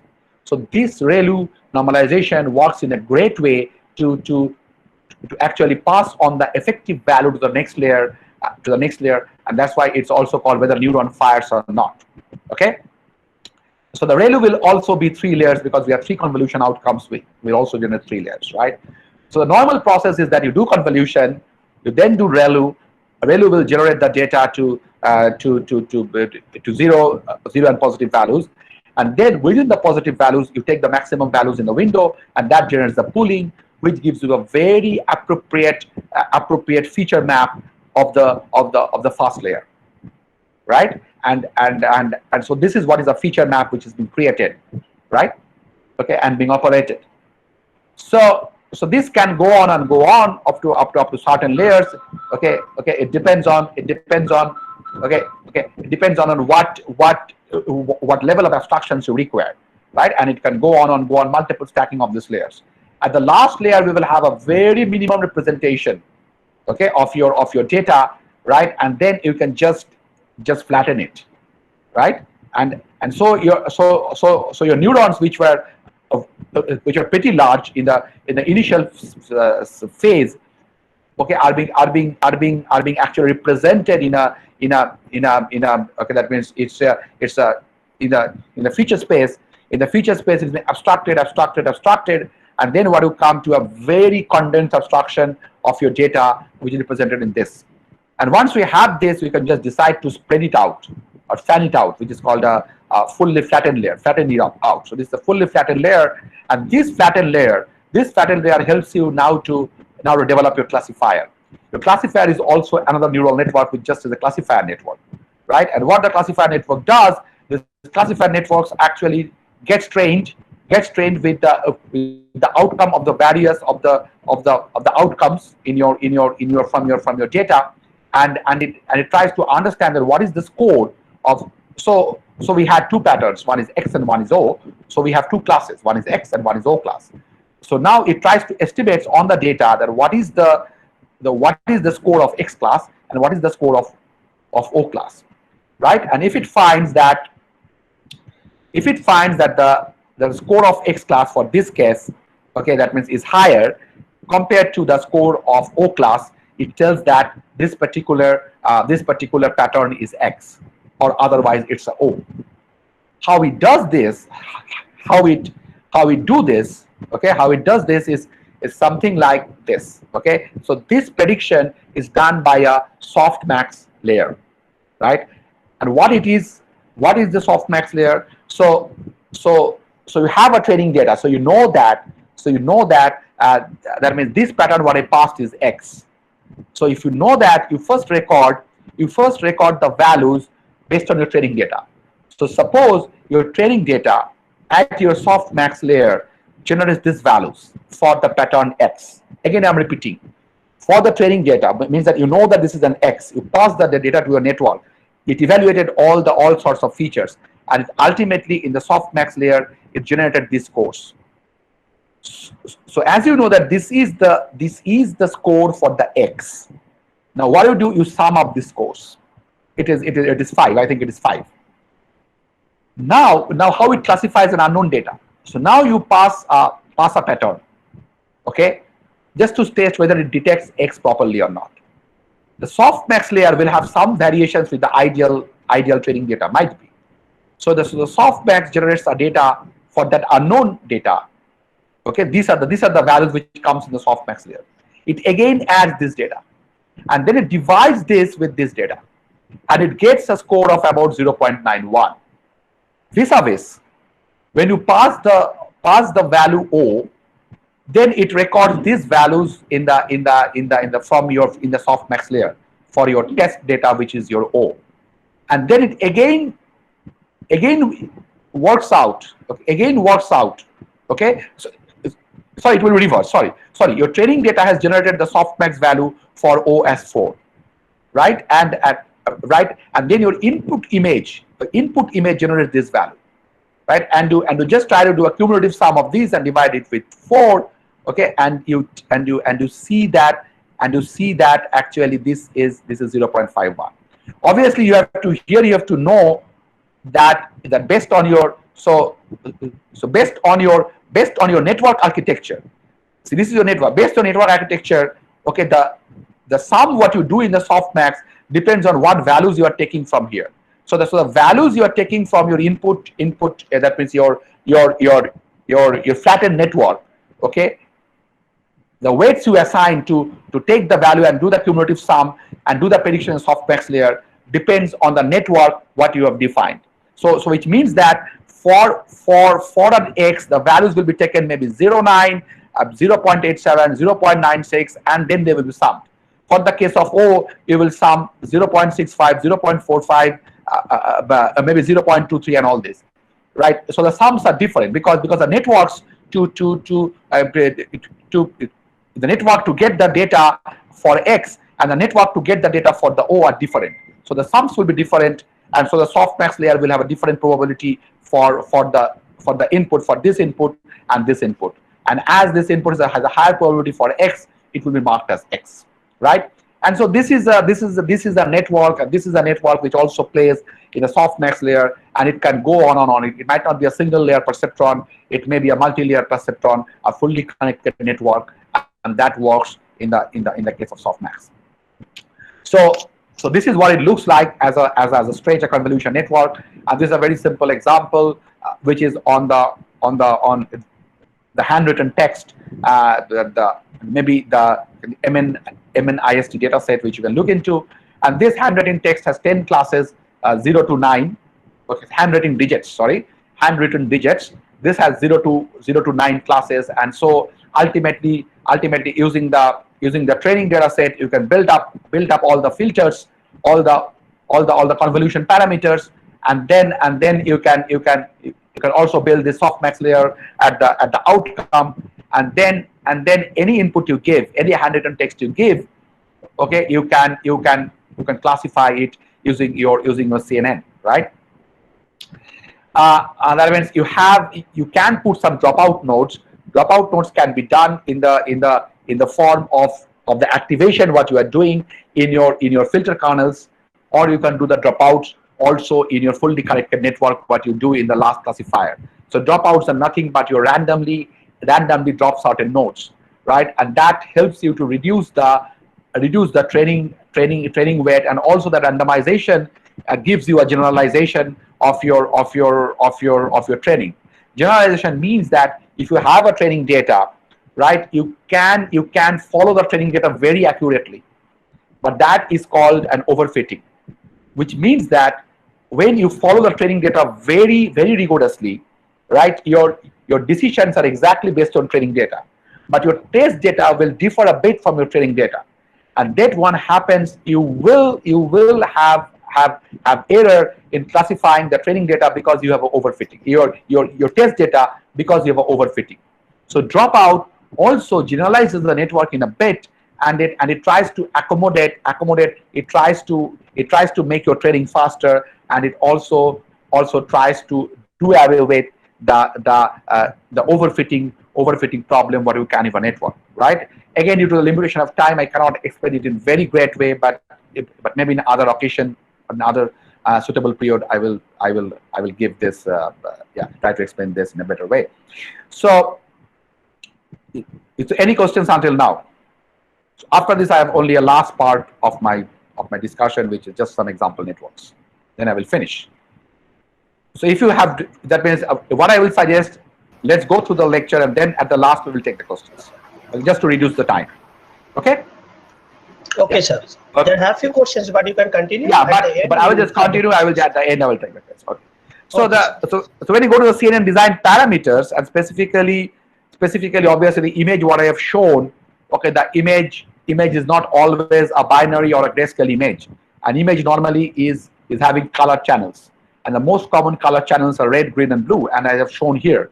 So what happens with the color channel is something like that. You have, instead of one input layer, you have three input layers, which are nothing but, it's not called layers, it's more called channels. Okay, so what done, instead of an input data which is a single layer, it becomes an input data which is a cube, and that defines the volume of the data in the RGB space. But it's not much difficult. So each of these are being operated by the kernel. Each of these is operated by the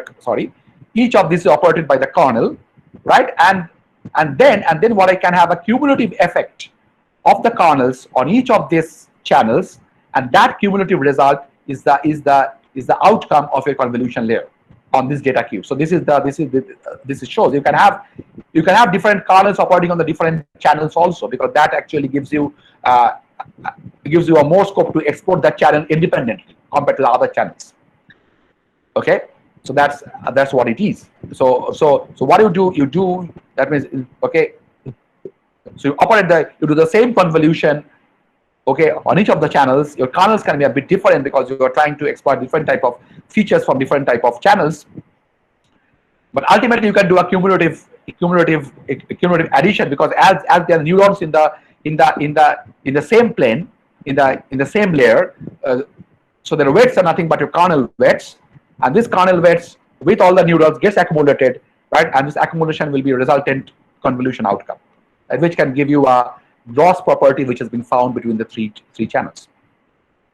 So now what I try to do is that you will look that it is the same type of operation what we are doing in the neural network and what we are doing in the kernel operators.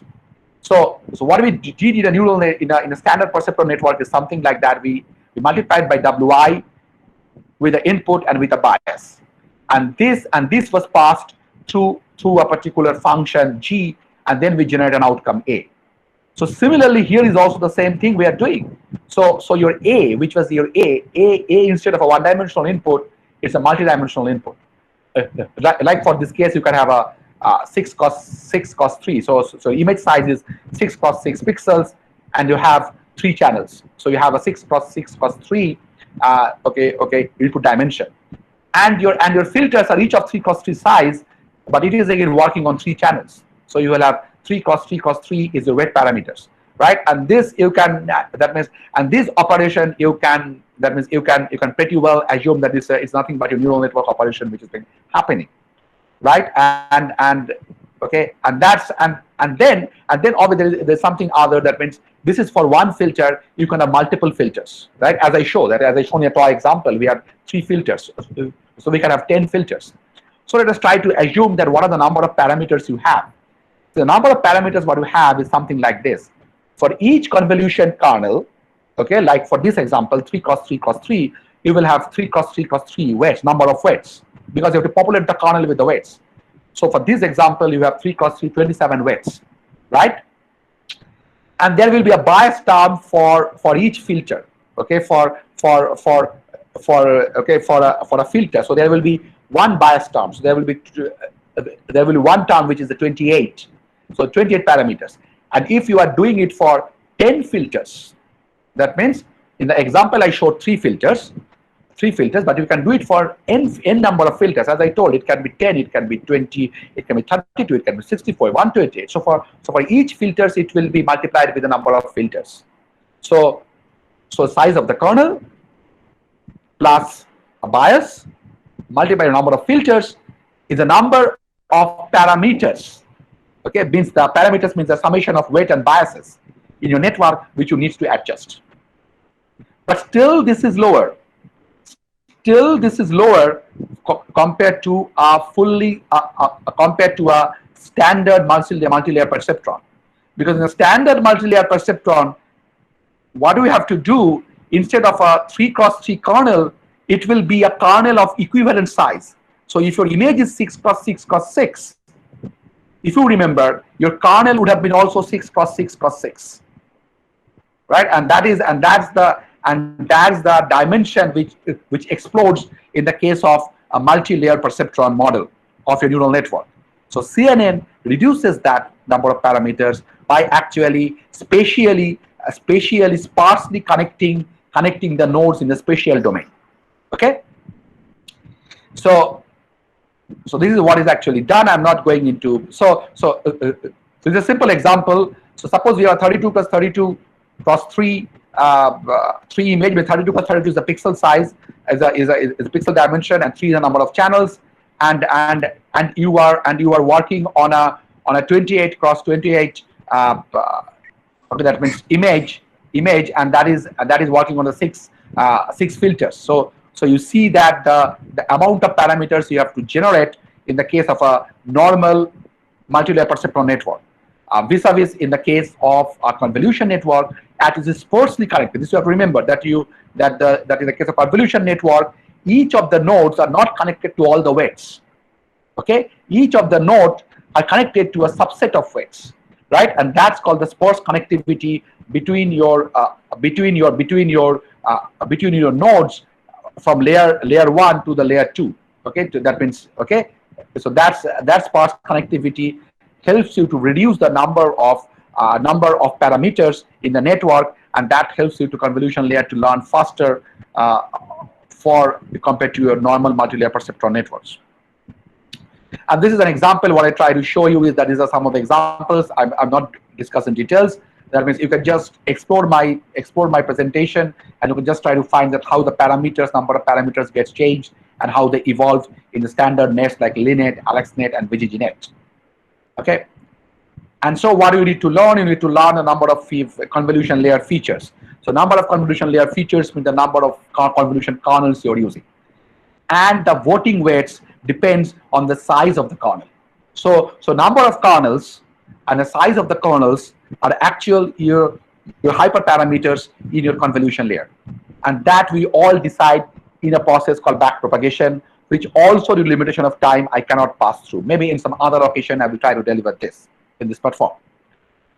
And apart from the convolution layer, what we have in the pooling layer, we have the window stride, we have the size of the window. In the example, we took 2x2, and the stride can be plus 1 or 2, something like that. It means that when you are doing a larger stride, it means that you are making it more sparsely connected.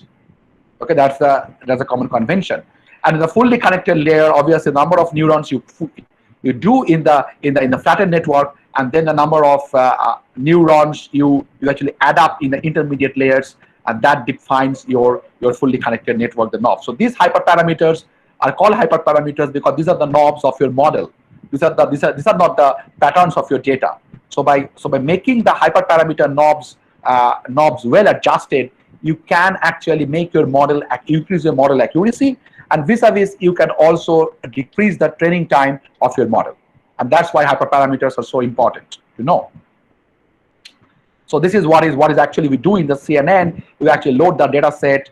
You actually train your there is something on normalization of the data set, because all your data may not be in the same dimension. So you can do normalization, and you can train your network, and you just have a type of model to estimate the error, and then you can find what is the accuracy in terms of your test data, right? And that makes your model, and you have to do iteration over and again to reduce the loss function and to increase the accuracy of your model, and that makes your CNN better and better in each of the iterations in your training. And that you can do either through a batch, that means either through an entire batch, which is the entire size of your data, or you can go through mini batch type of training the data. Okay, whatever choices are there, right?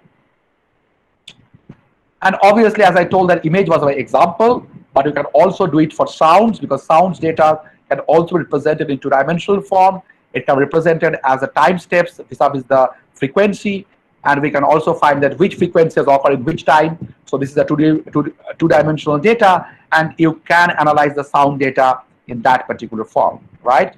And that's all for technical part. I will just tell you that that means I think some of the students of our department is there, and also Satoshi is there, which is very well connected with our department, with our this lab. So these are the activities what we are doing in our department in University of Calcutta. We are working with computer vision, video analytics, renewable energy, text analytics, cybersecurity for AI, and quantum machine learning. And we have established data science lab where a lot of senior researchers like Satoshi and many of our collaborators work there. We have collaborators from industries, from different universities across the world, and different departments of our university also. So I welcome all the faculties, researchers in this particular discussion to connect with us, to be a part of our lab. Okay, and that's all.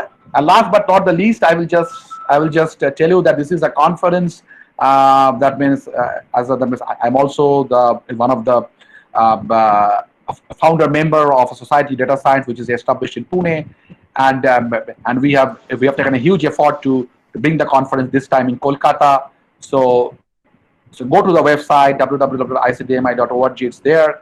You try to, if you're interested in data science, there are a lot of plethora of industry experts will be there, from IBM, from Ericsson, from Intel, from TCS, whatnot, and there will be a very fantastic keynote speakers. Okay, IEEE fellows and all, and so that if you are trying to see what is data science research both in academia and industry, I will suggest you all to be a part of that, and that will be happening in 15 to 17 January. There will be plethora of workshops will be coming up. We will soon have announcements on that. Okay, and we have publications in the Springer book proceedings. And fine, and that's all. I am just closing here, and so I'm open to questions if any.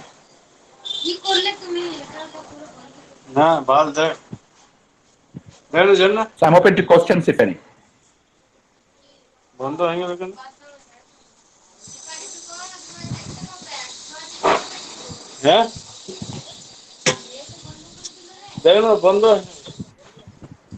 So if you have any questions, you can just ask me. Thank you, sir, Guys, for your wonderful speech. guys who are not speaking, can you put your phone on mute?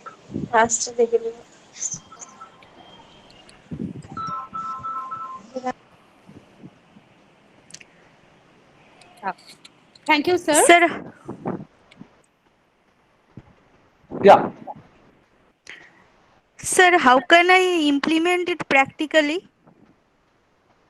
Means how to start with bias and weight and number of hidden layers, means how to start it.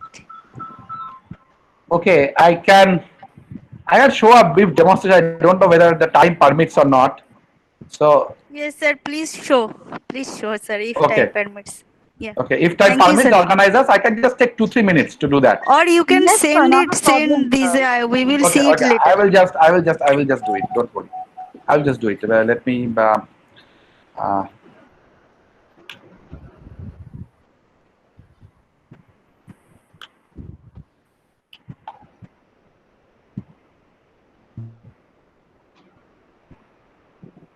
So I normally demonstrate this in the Google Colab platform, because that is good, because it gives you the entire Python suite, Keras, TensorFlow, Keras and TensorFlow in that, and also it gives you GPU platform. So for the students, the lecture courses I take for the students, that means I think this works pretty well. So I will just show you this particular Google Colab, this, and I will suggest all the researchers or faculty members, that means in this pandemic scenario, that means you can use the Google Colab very well, and for academic purpose, I think the platform is perfectly fine, right? It gives you a lot of libraries, a lot of resources to work with, and it gives you around 12 hours of execution time. So that's the way you can do. So let me have this coming. Oh, this is not mine. But oh, sorry.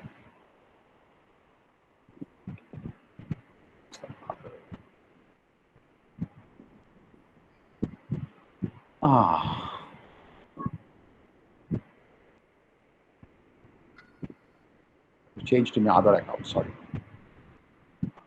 it's something else.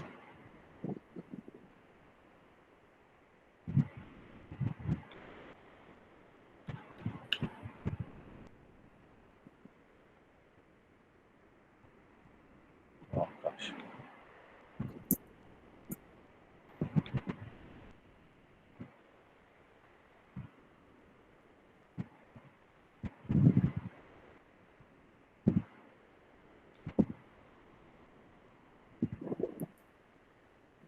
Yeah. This is a problem if you have too many accounts.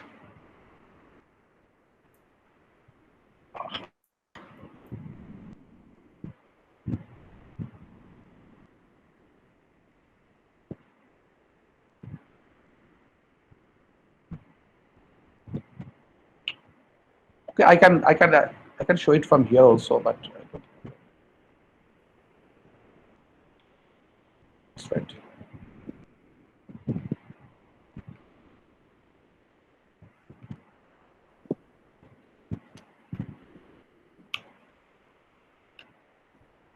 Okay.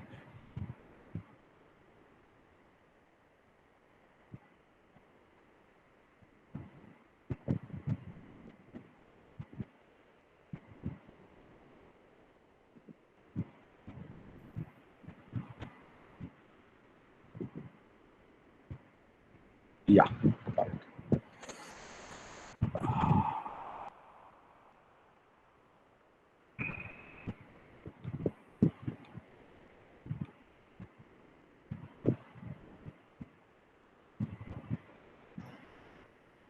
Okay.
Okay.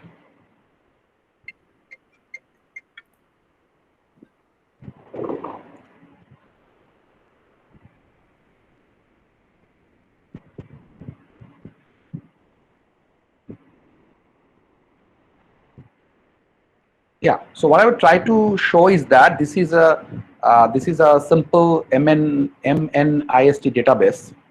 Okay, which is actually the database of handwritten text. I think all of you can see this, my Google Colab workbook. Yes, sir. Yeah. Okay. So this is the data set. This is just loading the data set. As you know that in Google Colab, a Keras library, you can just have this MNIST database you can call in, and you can just show with the standard function the first four images. Okay, you can just have a look into that. Okay, you can just this X. This is from the training data set. Xtrain 0, Xtrain 1, Xtrain 2, Xtrain 3. This means you are just loading your data set and you are plotting your first four samples. Okay. And then these are some of the standard libraries you have to do: Keras models, Keras layers and utils. And then what you do is your data set, what you prepare with your test and train. And this is what your normal neural network. If you look into this, I will not go into much, but I will look into this is a sort of this is how you take the data and then you divide it in a sort of 0 and that means between 0 and 1. So divide the data train and test by 255 because your grayscale images are maximum value 255. So you just plot the data, or you just take the data between 0 and 1 just to make the training better. Okay. And then this is how we create your neural network layer, the first neural network layer. So this is your input is your number of pixels, because you flatten the image as such, because it's a neural network. It's not a convolution neural network. So neural network, all your pixels will be your inputs. So you take your input as a number of pixels. Your kernel initializer is normal. You can take activation is a ReLU, and your number of nodes here is same as number of pixels. Okay, so number of pixels are number of nodes, and that is your input and that. And then you actually have a softmax classifier, which is same as that I discussed. And then you can see that what is your how you can classify. Okay, that means you actually first you train that, see model.free to pass the training data, right? And your epoch is 10 and your batch size is 200, which means that you divide the data set into batches of 200 and okay, 10 epochs means you run it over 10 times over your training data, right? And if you do this, it will come up with sort of values which will tell that whether your model is good or bad. And you see that there's a baseline error of 1.99, right? Because it's such a simple neural network, so it doesn't actually works on the spatial features much. The problem in neural network is that as neural network cannot actually work on the spatial correlation, so it misses out on the spatial features. Next, what you do, you can just build your own simple CNN, and I will just tell what is my simple CNN has. Simple CNN has a convolution layer. Okay, it's a two-dimensional because it's a not and color image. It's not an RGB image, so it's a convolution 2D. It has 32 filters at the first layer, each of size 5+5, and the input is an information or an image of 20s or 28 pixels. That's the pixel size of MNIST data set. And you put here 1 because there is only one channel. It is not a three-dimensional. It's not an RGB image. And your activation is ReLU, and you use a standard max pooling, and your dropout is 0.2. So dropout is 0.2 means you're randomly 20% nodes you are dropping out. Okay. Okay, that is, and then you use a flattened network, and then you use a softmax function. And then there are some optimizers you standard use because you have to do the gradient descent when you work with a true neural network. Okay, you have to do a gradient descent, and that is pretty complex in the case of CNN. So you have to use an optimizer which optimizes your steps in the gradient descent, right? And if you run this, okay, you will see that the outcome coming here. And your accuracy will be a bit high than what you had, 1.99. You have a bit high accuracy, okay, which will be, I think, close to 0.9. It will come up. So 1.99 error. It will come to, sorry, it's an error. It will come to around 0.9 as an error. All right, and that, okay, see, accuracy is increasing. Accuracy from 9.949 increasing to 9.95, and your error is 1.01. So previous error was 1.99. So you have decreased much on error. And now what you do, you increase a larger CNN. So you add a convolution layer, which is 30 filters. 5+5 is your kernel size image.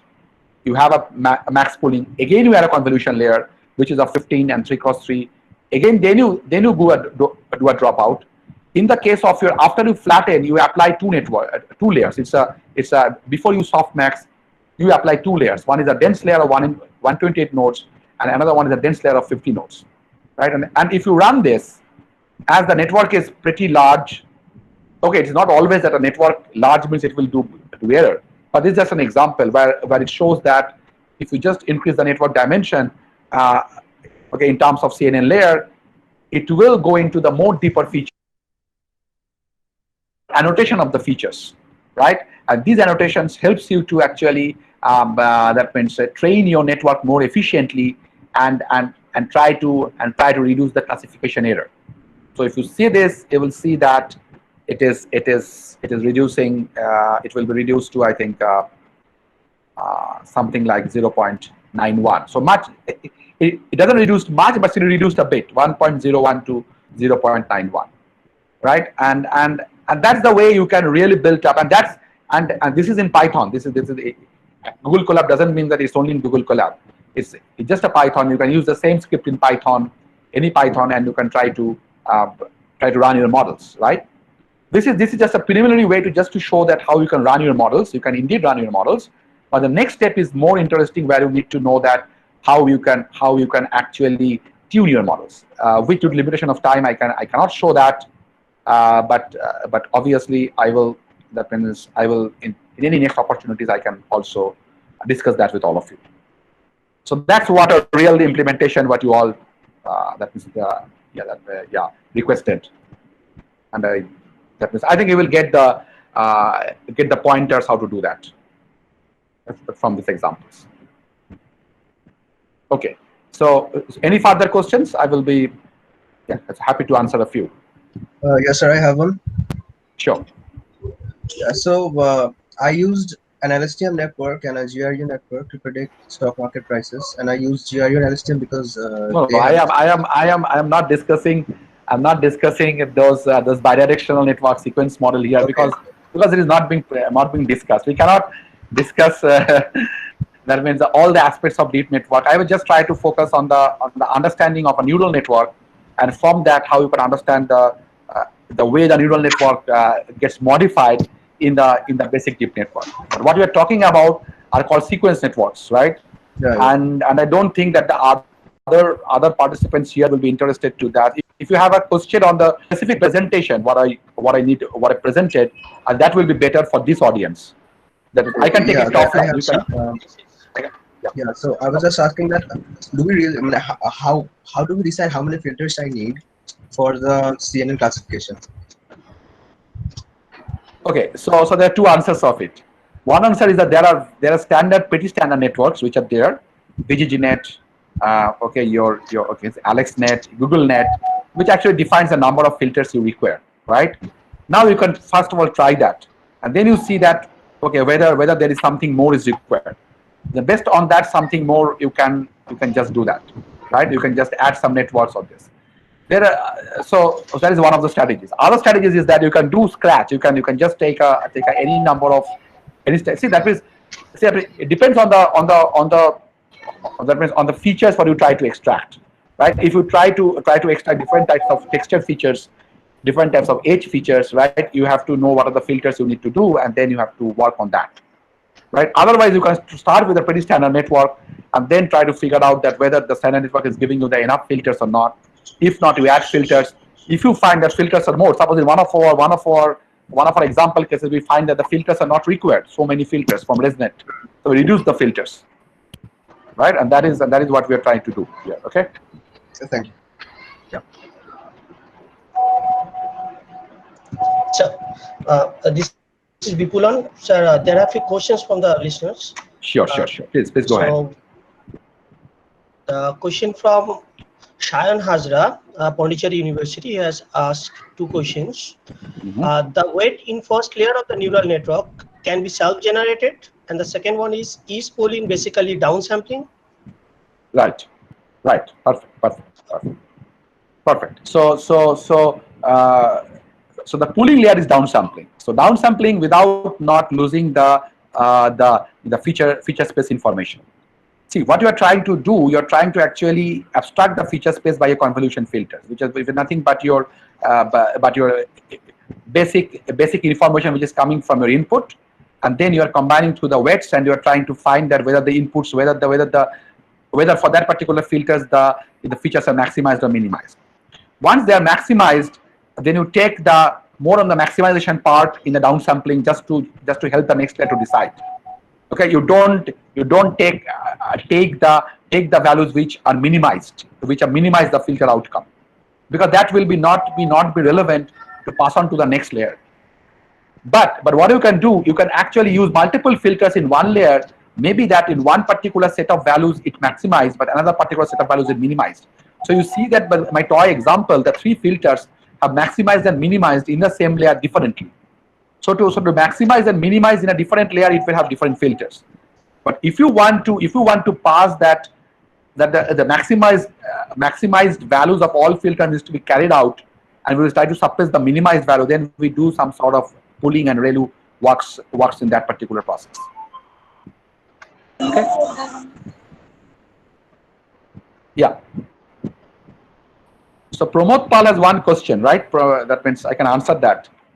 Yeah, that means, yeah, Dr. Pramod Pal. So Dr. Pal, my answer is it is a huge scope. In fact, we have a project that is in our lab, which is funded by METI, and there we are developing the IoT based strategies for different types of applications like water analysis, food safety, and all this. So data science in IoT has a fantastic applications. Okay, and nowadays in the domain of edge computing, I think this is going to be that means the learning algorithms are coming in the edge level. So it has got a fantastic scenario both an edge, at fog, and cloud. And so IoT is a very good domain to work out on those algorithms. Okay, yeah. Sir. There is another question. That is it necessary to add the bias all the time in neural network?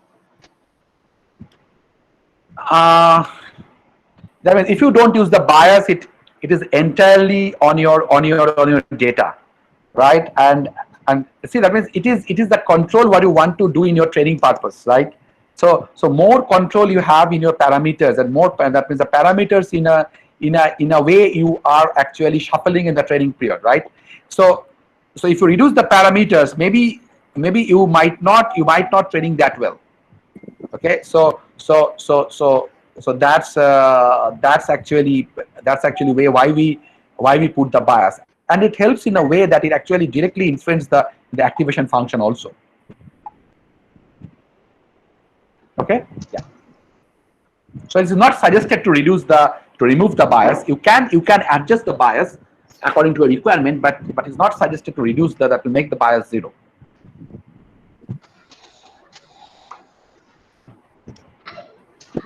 Okay, any other?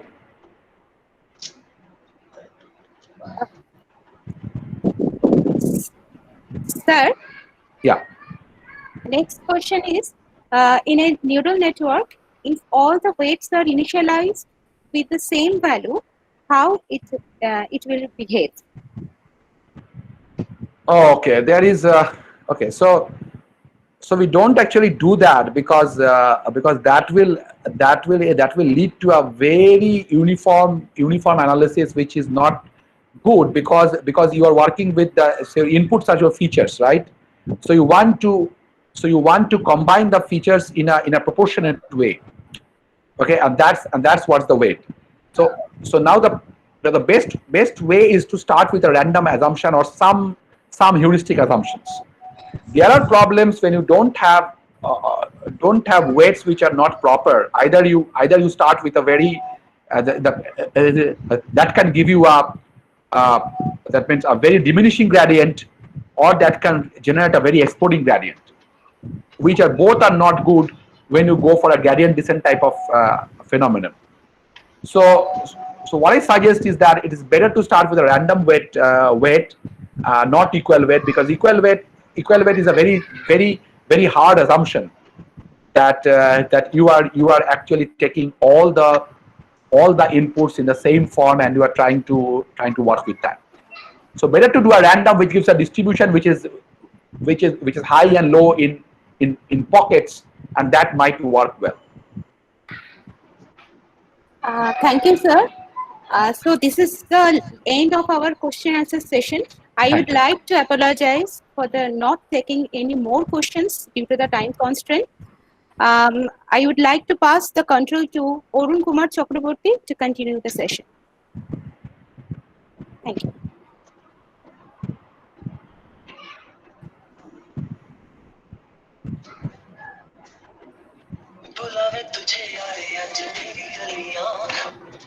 Arun is not audible. Arun, you are not audible.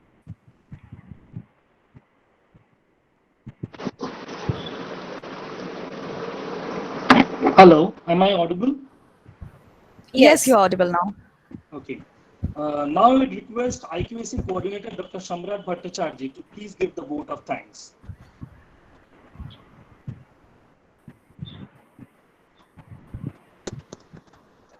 Thank you, Arun. I guess I am audible. Hello. Yes, sir. Yes, you're audible. Yes, yes. Yeah. Good afternoon, all of you. It is indeed a pleasure to record the vote of thanks. I would begin by expressing my sincere gratitude to today's speaker, Professor Amlan Chakrabarti, for accepting our proposal to be Speaker of the Day. He is a well-wisher of the college, and I wouldn't be wrong if I say that he has become a member of the extended Scottish Church College family.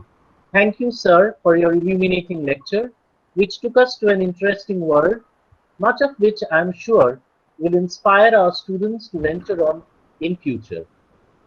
My sincere thanks to our Principal, Dr. Arpita Mukerji, and Vice Principal, Dr. Supratim for their continuous support and guidance. I am also reminded of all the other IMC members for their role in organizing today's webinar. I am thankful to the Head of Department of Computer Science, Srimati Nivedita Saha, and all the other faculty members for their sincere effort and hard work to stage this program, and also for collaborating with the internal quality assurance cell of the college. Finally, I am grateful to all our participants for their involvement, without which this webinar would not have been a success. In the end, I sincerely apologize for the interruption and inconvenience caused today at the beginning of the session. I appreciate the patience and cooperation shown by all of you. Thank you all once again, and have a wonderful day. Thank you, Professor Bhattacharya. Thank you. Yep. Thank you all.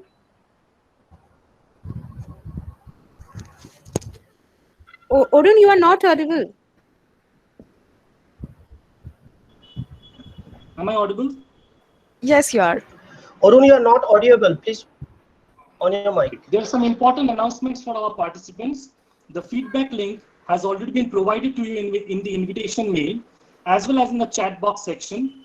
Please submit your feedback, as it is mandatory for receiving e-certificates. The feedback link will be activated till 11:59 p.m. tonight. The e-certificates will be mailed to you individually onto your registered email ID as soon as possible. Thank you all. This brings to the end of our webinar.